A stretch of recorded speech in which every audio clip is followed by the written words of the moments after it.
Salam alaikum. It's episode 11. The experiment continues. Welcome everybody to the Best Medicine Podcast, the wellness podcast with a sense of humor.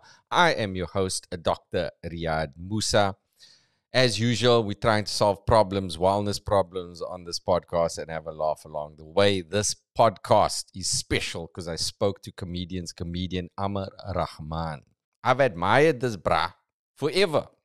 He initially rose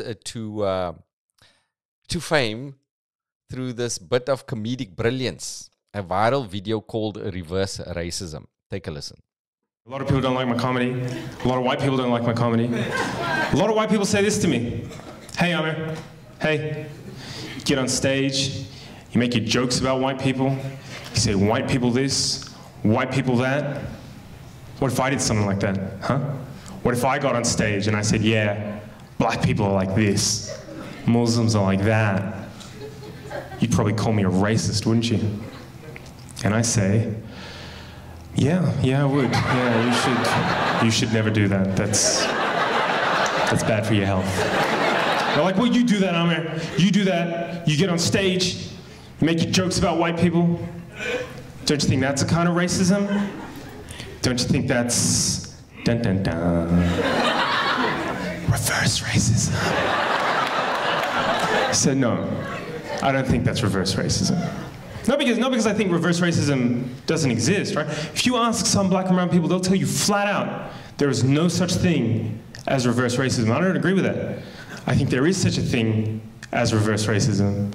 And I could be a reverse racist if I wanted to.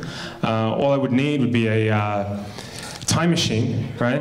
And what I'd do is I'd get in my time machine, I'd go back in time to before Europe colonized the world, right? And I'd convince the leaders of Africa, Asia, the Middle East, Central and South America to invade and colonize Europe, right? Just occupy them, steal their land and resources, set up some kind of like, I don't know, trans-Asian slave trade where we exported white people to work on giant rice plantations in China. Just ruin Europe over the course of a couple of centuries so all their descendants would want to migrate out and live in the places where black and brown people come from. But of course, in that time, I'd make sure I set up systems that privilege black and brown people at every conceivable social, political, and economic opportunity. White people would never have any hope of real self-determination. Just every couple of decades, make up some fake war as an excuse to go and bomb them back to the Stone Age and say it's for their own good because their culture's inferior, and then, just for kicks, subject white people to colored people's standards of beauty, so they end up hating the color of their own skin, eyes, and hair. If, after hundreds and hundreds and hundreds of years of that, I got on stage at a comedy show and said, hey, what's the deal with white people? Why can't they dance? That would be reverse racism. Melvin, thank you. You've been great. Good night. What did I tell you, brah? It's so amazing. I fanboy quite a bit in this podcast. Aamer was originally part of the comedy duo Fear of a Brown Planet, along with comedian Nazim Hussain, who I performed with in Montreal as part of the Comedians of the World shoot. And I'm a big fan of both of these brothers. And I was so happy to speak to Aamer. I don't know if that came across. You can take a listen. Aamer hasn't been doing stand-up for the past 7 years. He's been in Istanbul. And he had to end the drought because he needed to express himself comedically. He needed to express himself about what's happening in Gaza. So he booked 5 shows in London and wrote an hour show, I think in 2 weeks. And it was a very interesting discussion. We talked wildness, we talked comedy, we talked Palestine, and we got deep and philosophical, bruh. It's actually very weird being a comedian at this point in time with these horrible things happening in the world. Especially for me as a family-friendly comic, because for Aamer, at least, I know he's always been a political, controversial comedian. I've primarily been a family-friendly comic, and I pepper my family-friendly fun comedy I pepper it with controversial political topics at times. But that's been weird of late because I've emphatically tried to lend my voice to the struggle of the Palestinian people. but at the same time, do what I'm well known for.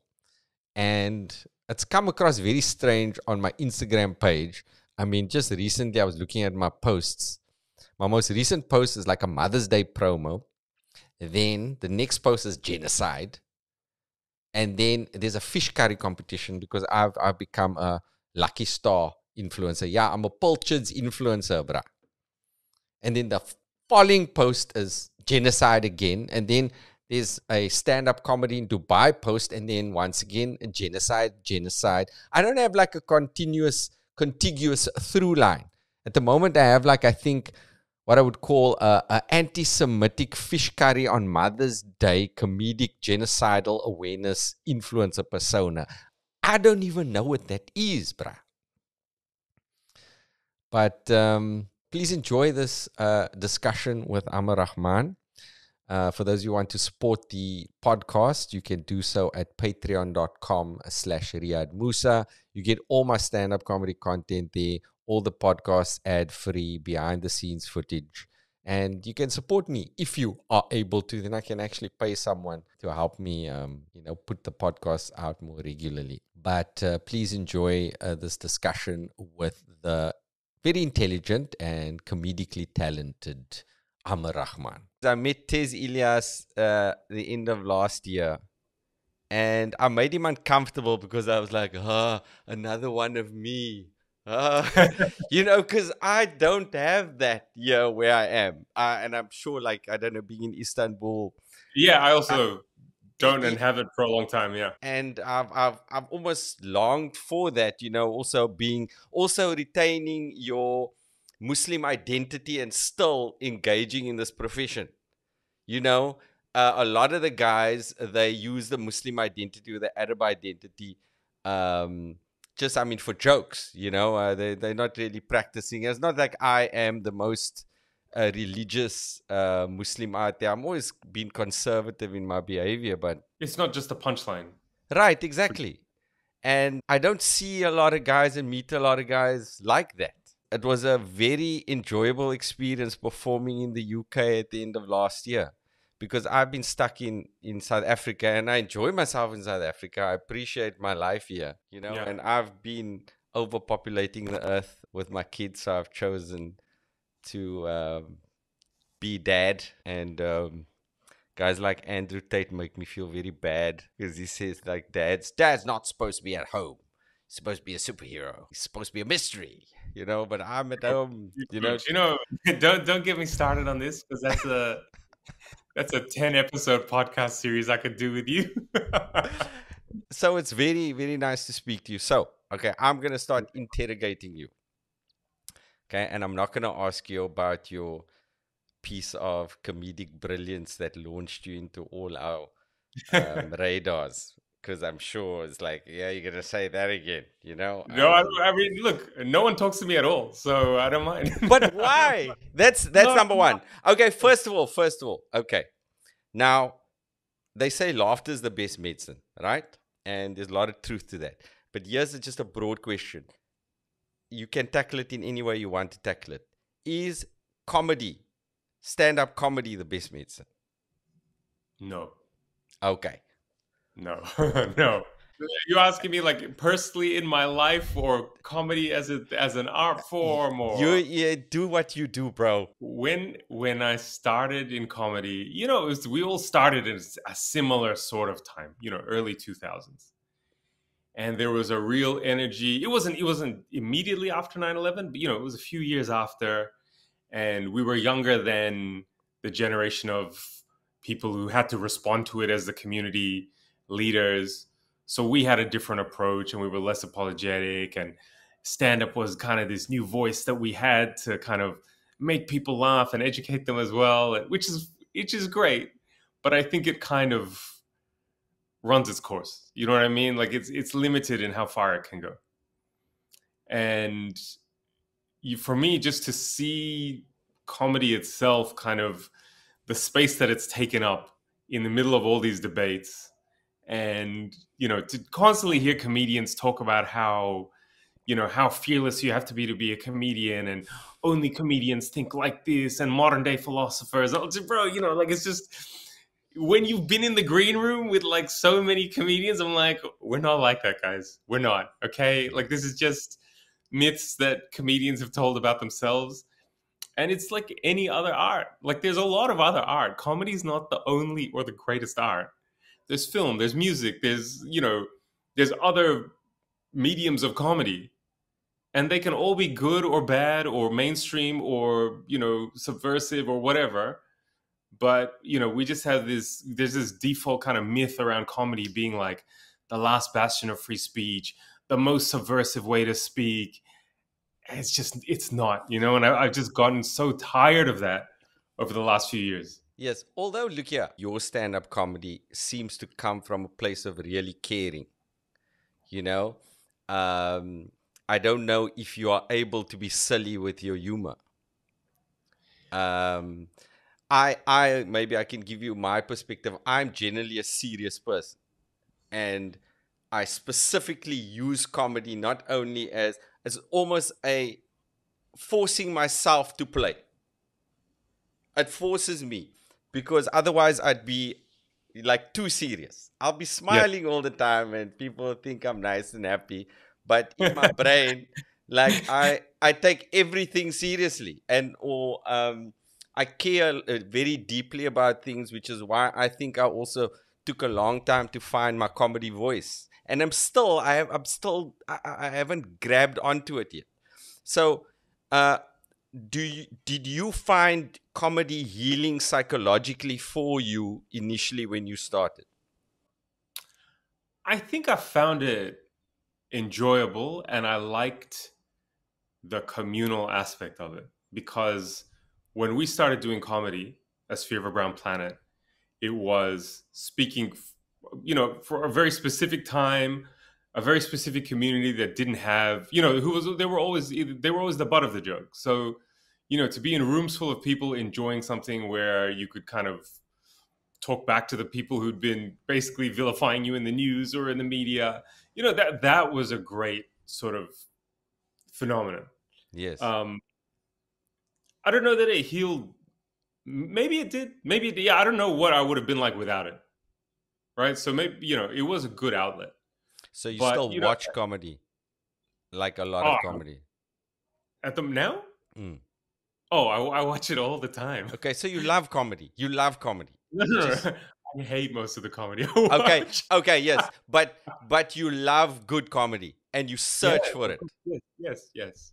What did you think of Kat's new special? I haven't seen it yet. Okay. I haven't seen it yet. Okay, well, to be continued. Yeah. But you know, like that his tiger bit, the tiger in the zoo bit is just, you know, legendary. Yeah. And his bit about like who's the Iraqi military. You know, I just see people in flip flops and sweatpants. Like he's got some great classic bits. Yeah.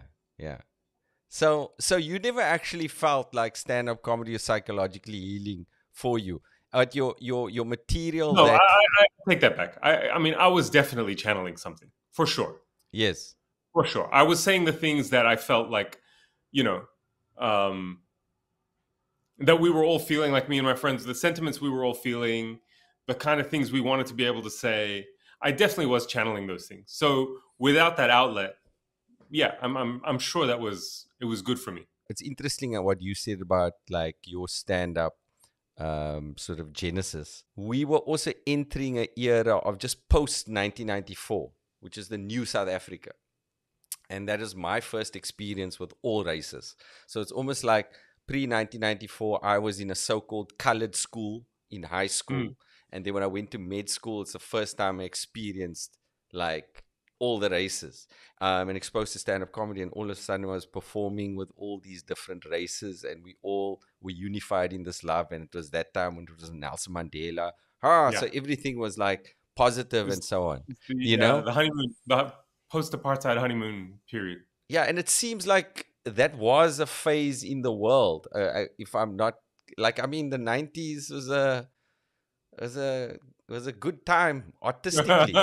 Not in Australia. No, Not with you guys at all. It's hardcore. Hardcore time. Yeah, especially towards Asians. Yes. So that's where it came from. Do you still keep up with your comedy? How often do you perform?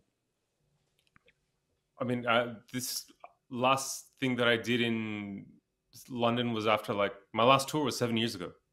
The last time I toured professionally was 7 years ago. No, but then how do you survive? I want to know, with that creative brain of yours. Sometimes it's pretty torturous. Yes. But so then, what are you doing, bruh? But I also found the stand-up comedy to be torturous sometimes. Yes, so we didn't talk about that. So psychologically, because we said laughter is the best medicine, it's very healing for you. Is stand-up comedy the best medicine psychologically? I mean, so I was in a situation where, there was just no scope to do what I was doing in Australia. Mm. I had a lot of support, but Australia is a very small place. Yes. And I had great audiences in the US, great audiences in the UK. And I would go out there and it was great. And then I would come back to Australia and it was just like crickets, like no opportunities, no one casting me in anything, no one there was nothing. It was like I didn't exist. Yes. So I could do whatever I wanted on my own. No one's going to stop me. But when you're just not part of something, you run out of, at least I did. I know some people really have like a much more kind of driven kind of personality. But for me, after a while, I was just like, this is exhausting. Yeah. What am I supposed to do here? Just keep on writing essentially for like audiences in other countries. Right. And a very small sort of audience at home. It just wasn't, So the business of it wasn't psychologically good for you at all? I think after a while, no. Mm. Especially when you can see, like I could see the people I had started in comedy with. Yes. The whole cohort of comedians that I started with. Yes. And I'm not saying I was better than any of them, but I can definitely say I was as good as some of them, right? Yeah. And I could just see that there were people whose careers were just like automatically just, would progress. Mm. And I was just like, it was just a brick wall. Yes. that I was facing. Yes. But comedy is can continue into your old age. That's one of the great things about stand-up. You get funnier as you get older. You don't necessarily get more famous, but you get funnier because you get older and you get weaker and you get wiser and you get more fearless, crankier, which is like just amazing for comedy. Absolutely. What's always been tough for me in stand-up is that the things, interestingly enough, that I am interested in is not what the audiences always want to hear. So right. I have tailored a big aspect, and especially in the early days while I was still learning, what I talk about is based purely on what the audience would want to hear. And like over the period of time, I've gone more sort of introspective and personal. Right? Yeah. What you want to talk about. Yeah. So, but then you sort of find that balance, because ultimately it's a performance art form. Okay, you have to make them laugh. That's number one. And then it's what you care about. Right? It's like, actually, that I don't know if I believe that. So, like, for example, Bill Burr found his audience eventually by being very specific. Yeah. But you gotta, I guess, put out like more material. I would love to see you on a, like, what about like a show or something online, or expressing yourself and your political views regularly. Yeah, I think it's just one of those things of like, who's gonna organize it? Yes. I'm not at that. You know what I mean? Like when you're like 20 years ago, you'd be like, yeah, I'll record it, I'll edit it, I'll do all this kind of stuff. And now I'm just like, like for me, like it's not, the profile won't necessarily make a difference to me. There's definitely not going to be any money in it. So no. I'm just wait. I have to put a stop to this, right? right? You gotta get your inspiration back, and I'm gonna try and get your inspiration back. I don't like this. I'm already telling you now. No, Aamer, like you really, like, I mean, it sucks when you, like, at the beginning of career, just, produce a piece of art that's very impactful like that, like you have, and everybody knows you, based on these, bits of comedic sort of like genius, if you want a word to say, use that term. No, I mean, it's very, like, the reverse racism is that's perfectly written. It's perfectly written. And it's great. It's really great. And with just that little bit, it sort of opened so many people's minds. And it was something that was inspirational to me. And I know it was inspirational to a lot of guys. So you gotta do stand-up, bro. The aim to be famous at stand-up is not a pure aim. However, the aim to be the best stand-up that you can be is a pure aim. Oh, and that talk, bro, I think just do it. You must get your inspiration back. I don't know how. I'm gonna tell you why. Because I'm freaking withdrawing myself from this.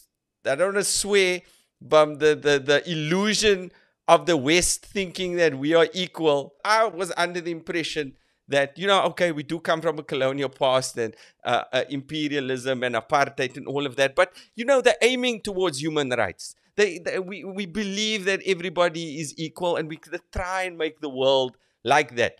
Now I know it's bullshit. Yeah, bro. It's absolutely out the window. It's completely. I think a lot of people are kind of getting their wake up call. People who, over the last 20 years, were getting comfortable, especially in the West. We're starting to get comfortable, especially as I'm sure it's in South Africa as well, but definitely in the West, all of this social justice language about representation and identity, all this stuff has become much more mainstream, but this is really the litmus test, right? Yes. Who's human and who's not human. And I think now, this generation who didn't grow up with 9/11, didn't grow up with that baggage, doesn't even have a concept of that time. Now they're at school or they're at work, and the person next to them is watching someone like them getting murdered or blown up or starved or whatever. And you really can't lie to yourself. If they don't care about them, deep down they're thinking the same thing about me. There's really no way to pretend otherwise anymore. You know that Churchill quote about Palestine. I do not agree that the dog in the manger is the final righteous manger, even though his may have lain there for. That sentiment is alive and well. 100%. Yeah. And it's essentially that, because there's no way you can blow up like thousands and thousands of kids if you saw them as part of your common humanity. There's no way. I mean, the Israelis is one thing, right? Because their entire psychology is one of dehumanization. But we're talking about, your neighbor and the people in your neighborhood who are removed from the situation, who can watch it happen and still deep down be like, well, did they bring it on themselves? Yes. Like that's what so many people are grappling with, is that even really witnessing it in real time doesn't do anything to change people's attitudes. What do you think is actually the issue here at its core? Like, how do we fix this? Yeah, give me the answer. Give me the answer now. How do we fix this? I think it's well, it's not entirely going to be what we do. I think in some ways, so for me, I don't say the genocide is now. I say it's been genocide from day one. And so the mistake that's been made is just the pace of the genocide. All right. Right? Because they've been experts in like cranking it up and then bringing it back. Cranking it up, bringing it, the international outrage increases, and then people get tired of it, and it, really being able to change the tempo of it. But now it's just happened on such a scale that the lies and the, kind of the fake excuses, all this stuff is kind of crumbling. Yes. And we're really in an unprecedented time now where Zionism is being questioned in a way that it simply just hasn't been before. And that's in large part because of the young people now just having access to so much, not just information where they can go and look up history, but they can actually learn political ideas faster. There's someone their age explaining, yeah, okay, they're going to say this, this, and this, but actually this is what happened to Palestinians in 1948. And they can show them a video, and it can be 2.5 minutes, but it can educate them at a pace that's kind of unprecedented. But it's like a strange thing, because I guess how influential the media has been, because the only thing that has sort of subverted that is the videos and actually that you see on the phone. And it's like I saw, who's this guy? Was it Romney talking to Blinken? And he was saying, why do you think the PR is so bad? I'm like, bruh, you're lying, right? You guys are lying. It's not PR. For the first time, the technology that they've created, young people are more adept at it than the people who own it.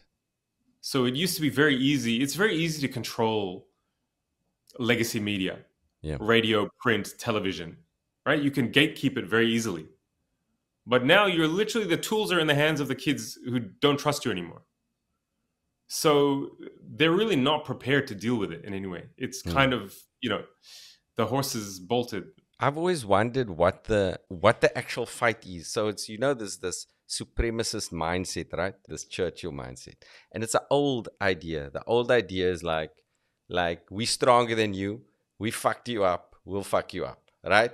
And because we fucked you up, we get to set the rules, and the rules are unfair, but deal with it because we fucked you up, right? And then that cycles through that mindset. And then there's another mindset where you go, let's make the rules fair. Let's make the rules of the game of life fair. And then we compete within those fair rules.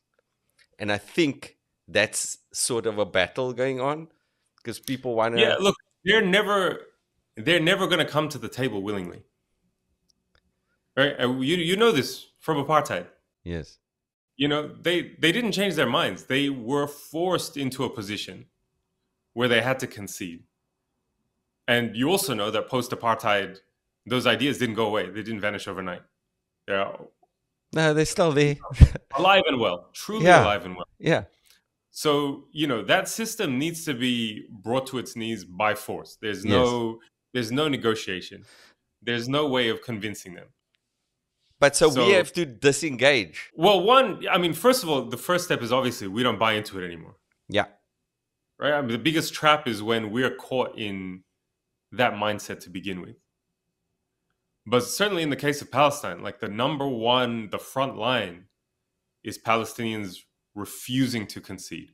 Right. Refusing to give up resistance, refusing to leave. People making a very conscious decision, even in the face of this, to not leave their land. And then the only thing left for the rest of us is to support that struggle. Yes. Until, they're either exhausted or it becomes economically impossible to continue imposing it, or whatever it ends up being. But the only way is going to be us forcing them, not any kind of awakening. I mean, I was listening to Gideon Levy. He's an Israeli author. And he was saying himself, he was just like, Israeli society is done. He said, don't even dream of the Israeli left doing anything. He said, I talked to my friends in the Israeli left. They say, don't talk to us about Gaza. We don't want to hear about it ever again. The society is so far radicalized that it cannot be changed. It can't be changed from within. I mean, people are having picnics blocking aid trucks. Yeah. So, the psyche is really, it's deeply poisonous. Yes. My concern is that when apartheid Not enough in stand-up Palestine comedy. ends, hey? Not, Say again? not enough medicine in the form of stand-up comedy for the Right. Zionists. Right. All the stuff is so hilarious, funny what they do. Plus time, it'll be hilarious. Right? I don't know. Have you seen the latest one of Piers Morgan of all people, who's basically asking the Israeli government spokesperson, how many children have you killed? He's like, I can't tell you. He said, Yes. but you can confidently tell me how many terrorists you claim you've killed? He's like, yeah, but I can't tell you. Why can't you tell me how many kids? And it comes to a point where the guy stops talking and they're blinking at each other. I saw that. Yeah, it's dark. My absurd. concern is that when you have sort of equal rights within that framework, right? Inshallah. You know, It's the only option. it's the only option. Like what happened in South Africa. What essentially happens when people coalesce around the idea of freedom, something to focus on, it's a pure idea, and people can make things happen. But then what happens is almost like once you have freedom, it's almost like you are drawn into the world or the structure of the idol worship, the worship of money. So all the freedom fighters sort of get, now then business goes, okay, you can also sit on this board and you get shares. And then eventually when you're out of politics, you go work for, you know, a Rothschild company. You know, it's like, and now you all of a sudden, you know, you're drawn into this world where material is more important than humanity, and you almost get caught up in that. And it's almost like you need a different structure where there must be more power in the dynamic between, you go, politics, big business, and people. Any state that's formed will be under immediate pressure to conform, like Mandela's South Africa was, to conform to the international norms in terms of economics and trade and governance and all these sort of things. But again, you know, there's now examples to learn from. Yeah. You know, people have, there's literally historic examples of what can happen post apartheid or post like a state being restructured, that a younger generation is much more wary of. Yeah. You know, as much as they're learning about, as much as, you know, South Africa serves as inspiration for the struggle, post-apartheid South Africa can also, you know, be a warning for what happens. So, you know, I'm also optimistic about that there's so much more, again, there's just so many more ways for people to learn about possibilities of what can happen. We can also talk about the fact that I know a lot of like our brothers in comedy are very careful about what they say and how they say it, especially the guys who are bigger. And to be fair, you know, if you're swimming in a sea of Zionists, you know, you got to figure out how you talk. Like, first of all, I'm like, Jerry Seinfeld has been like comedically, like when I started doing stand-up, Jerry Seinfeld and Chris Rock, right? Those are my guys in terms of like at that particular point in time were the most inspirational to me from a comedic point of view and how they created their comedy and so on and so forth. Now, this Jerry, bruh, like, dude. How bad can it get? How bad? His wife and what's the billionaire? Ackerman, they funded these psychos that went to go break down the encampments. Yeah. The thugs, basically. They're funding like these gangs to go and attack like the anti-genocide protesters. It's just disappointing. It's sad. Ahmed Kathrada was one of the Rivonia trialists, one of the stalwarts of the struggle. He said there are a lot of peacetime protesters. You played in a film. Oh, you know. Okay, I didn't want to say. Right? So, a lot of peacetime protesters. Right? So, they tend to be very loud and very opinionated when there's actually no consequences. That's what I'm saying, bro. Like, people have been in all mediums. Film, comedy, what have you.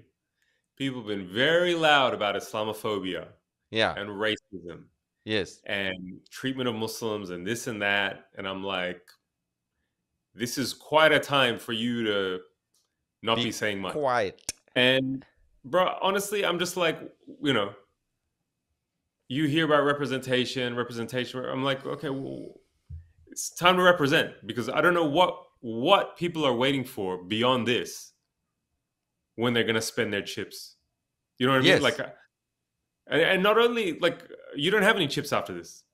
If you can't say something now, bro, I'm sorry. Like, I can't take you seriously. We don't necessarily need to mention names, because I don't know if that's fair also, because I don't know, you know, specific circumstances. Yeah. You know, and who knows, they may have like some P. Diddy type of photographs or evidence, you know, with these guys. Let's not do a Cat William Shannon Sharp thing. Which is not a great excuse, by the way. Like, I'm being blackmailed like P. Diddy, so I can't talk about Palestine. But it's gonna be positive for you, even if you are a narcissistic piece of crap. Bro, I've had the exact It's same gonna thought. be positive. Look at Uncle Basim. Look at Basim Yusuf. Right? Basim Yusuf, Macklemore. Macklemore, bruh. Bro, I'm saying, how can Macklemore be outdoing Muslim? How? Look here, Rami. Okay, we'll say Rami, because Rami said something significant on SNL, right? And the applause that he got was quite interesting. And I know he's been doing a lot of fundraisers. So I don't know how they're negotiating that environment, and I don't know what's happening. But there's certain guys that I thought would have been loud, bro. For sure, bro. And I mean, I think this is also part of what I could not kind of negotiate in that industry. Yes. Is just knowing, like, being surrounded by people where I just know, like, you don't care.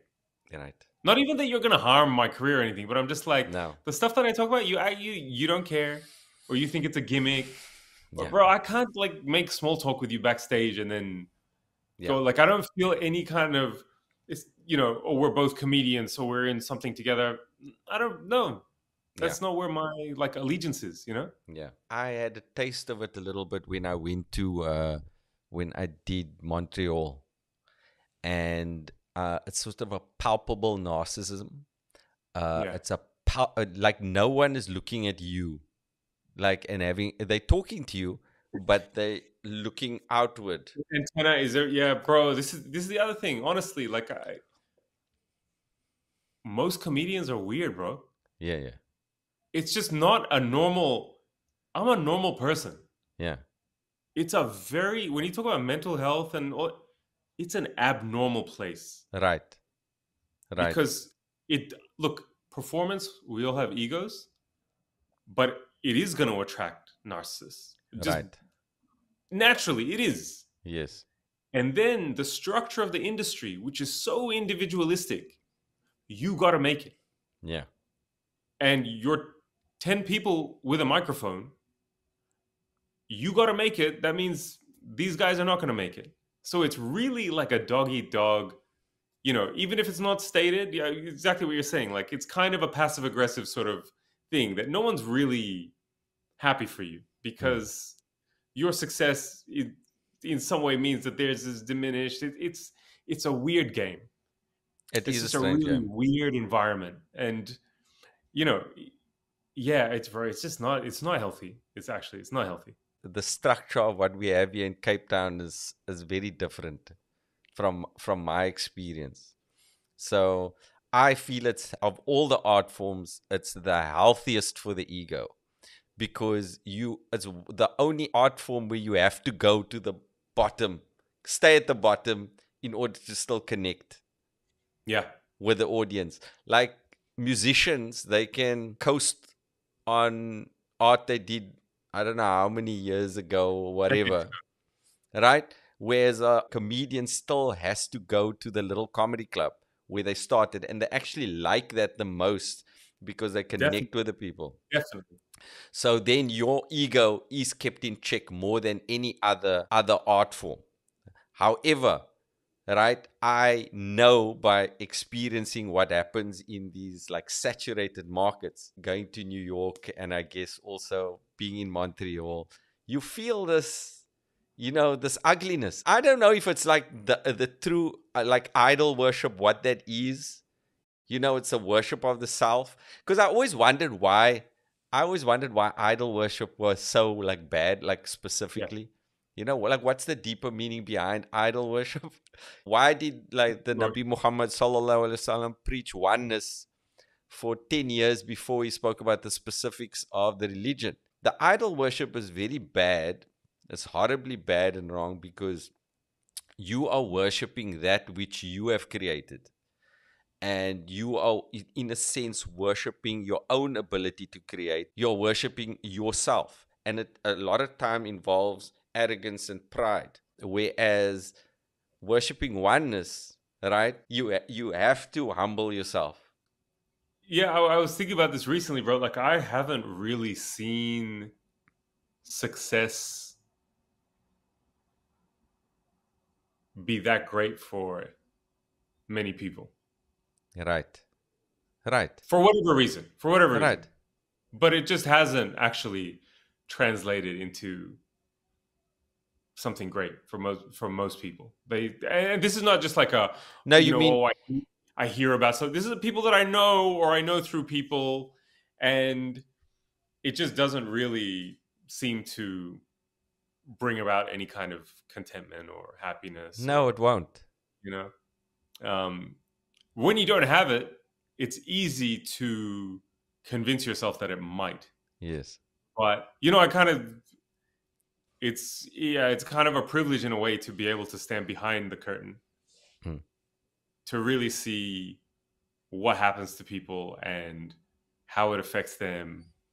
And I'm happy in a way that, like, for whatever reason, there's a lot of reasons why I stopped doing it, or the reason that I did it again after so long is that, I was tweeting and retweeting and whatever. Yes. But I just thought this is really like I said, it's an unprecedented moment. Right. To say some things. Right. And I'm like, so I was like, I'll go do some stuff. I'll do 5 shows. I'll film it. Worst case scenario, it gets ignored or it's whatever. But it also could be useful. We need to create this culture of normalizing the criticism of Zionism. Right. And that's only going to happen if everyone chips in, a little bit. Yeah. So why do you think the bigger guys don't? Bro, I just think, honestly, they look. One, I think, like you said, it's easy to talk when nothing's really at stake. Right. And there's a lot at stake, yeah. But I mean, and also, I guess people are it's a calculation. It's a calculation, bro. Is it worth it or is it not? It's a bad calculation. I can say it's a bad calculation. Apartheid time, like everybody, you can't find someone who supported apartheid now. Right. But we know. Of course you remember. Of course you remember. So it's like, but also I must be fair, to them, because I don't know the particular circumstances. Yeah, bro. But my whole thing about supporting these guys, we'll support, like, who cares? Like, but for liking their work, yeah, is that within myself, and maybe I projected it, was that, when these guys have some clout, they're going to go to bat for us. But they're scared, bro. People are scared. People don't want to lose. When you have a lot, you don't want to lose. And that's a problem. It's almost like when you lose like this, you win. Yes, exactly.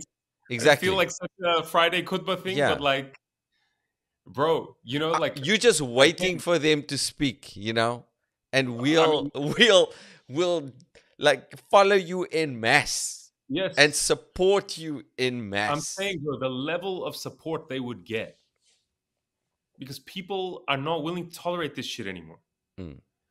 And if you're a name that big, you have more to lose. But, bro, they also have a lot more protection. Yes. Because they got a massive fan base. Right. Bro, I've got like 70,000 Twitter followers and maybe 70,000. Bro, if they shut my accounts today or tomorrow, who's gonna give a shit, bro? They're gone. I know, okay, I'm prepared for that. That's fine.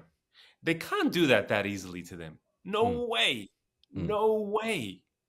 But yeah, bro, there's no collective mission. You know what I mean? Yes. There's So we no need a collective mission.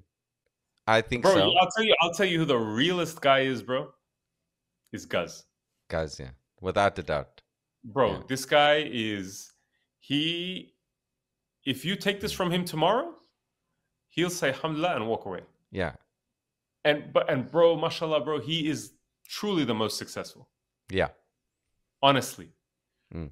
The crowds that he gets, the people's relationship to him, like they love him. Mm, mm, But bro, 4 kids, 5th one on the way. mm. Built his mama house. That's he got the house next door to him, and they live next door to, they've got 2 houses attached basically. Any minute he's not on stage, he's home. Any tour that he goes to, he takes his friend Lumbu, who's just like his lifelong sidekick. As soon as the thing's done, he's out, bro. He's not hanging around at the party. He's not talking to women. He's gone. Mm. He's a real one, bro. He Yeah. is a real one, inshallah. I never aimed to be famous, but I wanted to be good at stand-up. And then as I got sort of success, and then I know psychologically I was drawn into that whole game. So it conscientized me made me aware of, oh, this is this thing. Just the fakeness of everything. It's actually left me very lost. And that's why I'm really trying to orientate myself in the right direction. There's this guy, Imtiaz Suleiman of the Gift of the Givers organization. And he does a lot. He's got a very spiritual approach to everything that he does. And it's essentially about doing things for free and service for free. He says that in a disaster situation, in the places that have had natural disasters or war-torn areas, people come together and they do amazing things, right? And the same thing when you're fighting oppression, people come together, do amazing things. It's almost like you have to harness that mindset in a peacetime and continue with that mindset of serving, right? Right, opposed to like you get co-opted into the self-serving mindset. Creates a type of ihsan, Right. When there's no other option, right? You have to act in a completely pure way. Yes. And then you're maintaining that now without the pressure. Yes. Without the training wheels, yeah. We confused about it as humans because we are animal and we are higher self. Like we're the only animals that can sort of see something that's not there and sort of manifest it. We're the only animals really aligned with this creative process that's happening in the universe, right? But we are animals, right?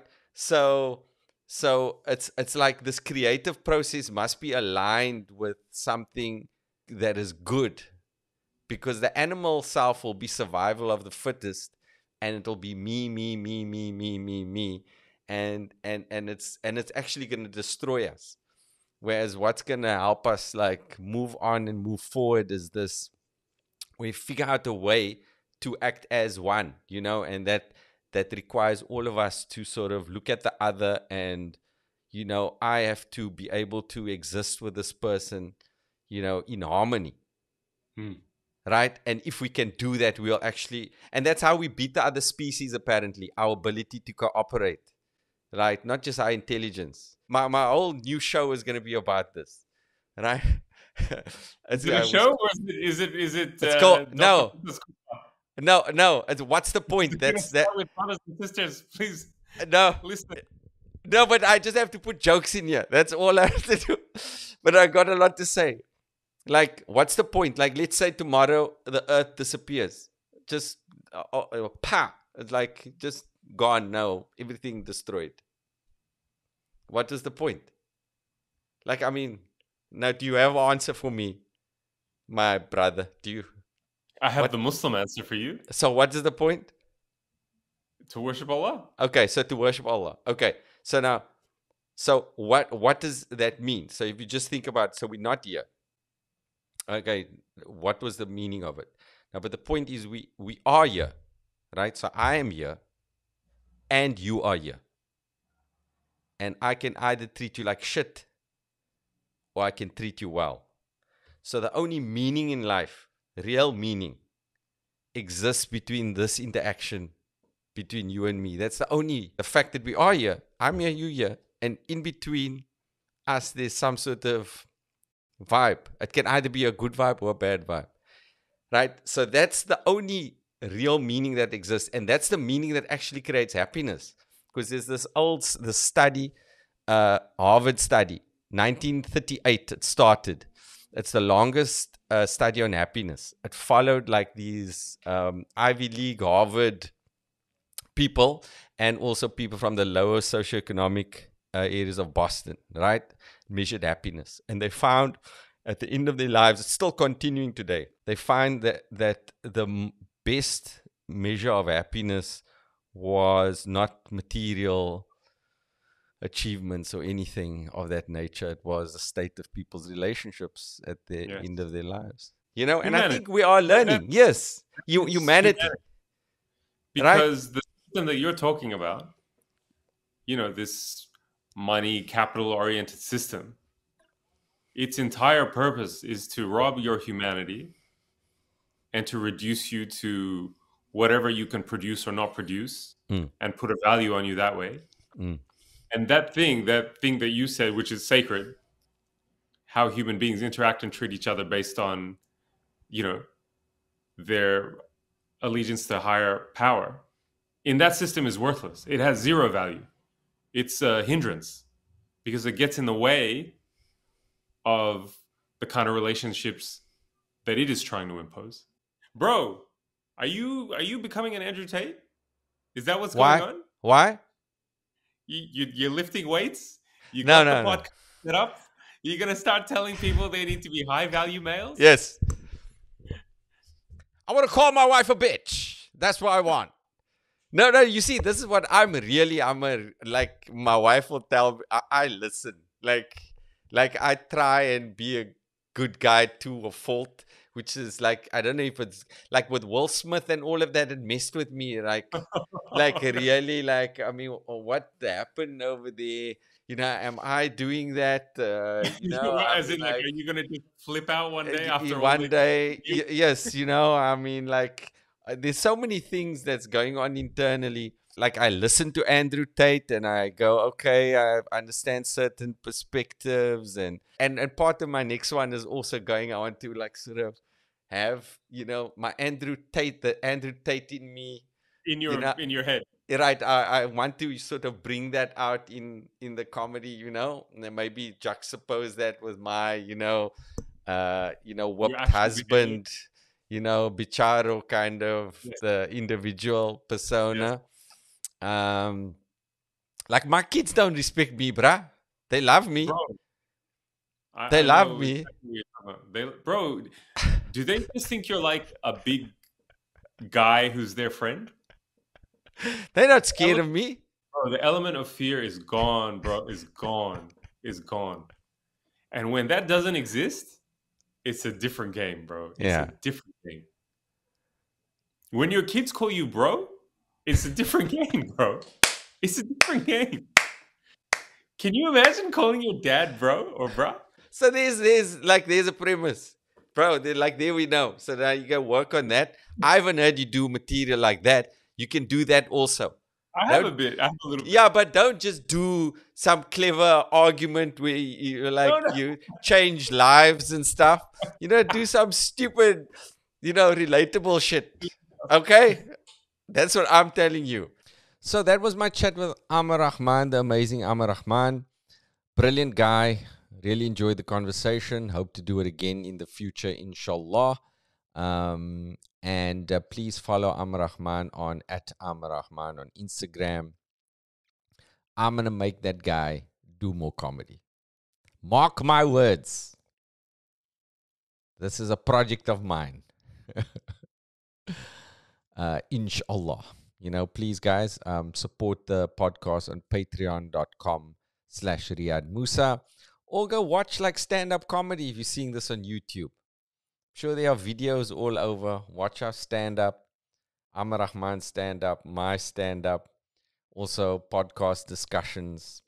And subscribe to the channel if you can, guys. Otherwise, until next time, have a wonderful week.